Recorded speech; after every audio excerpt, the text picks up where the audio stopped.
Sim privé.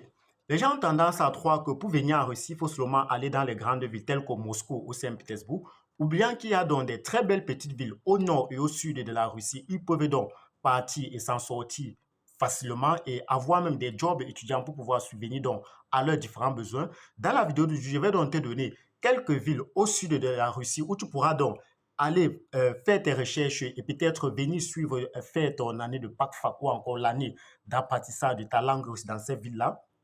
Alors, la première ville que je vais donc te citer ici, là, c'est Sochi. Donc, tu peux y aller faire tes recherches sur la ville de Sochi, qui est une très belle ville ici en Fédération de Russie, très accueillante pour les étudiants internationaux. Tu peux également aller dans la ville de Krasnodar, qui est également une très belle ville.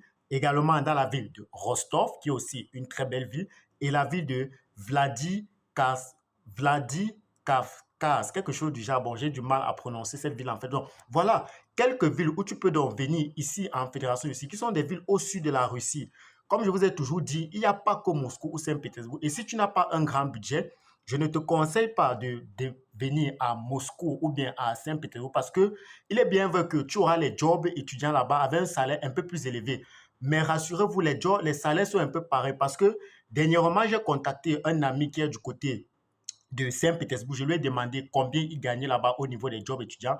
Lui, il travaille dans les trucs de confection, les restaurants. Ils font dans les hamburgers, en fait. Lui, il travaille dans la nuit.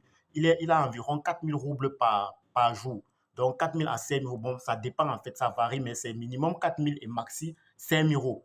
Bon, là, il est à Saint-Pétersbourg. J'ai également contacté une autre personne dans une petite ville du côté de la Russie également.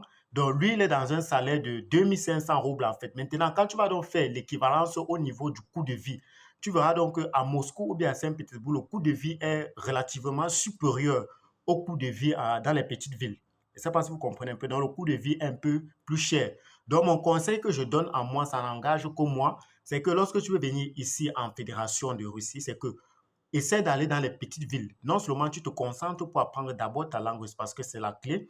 Après l'apprentissage, pendant l'apprentissage de ta langue, tu cherches donc un job de nuit.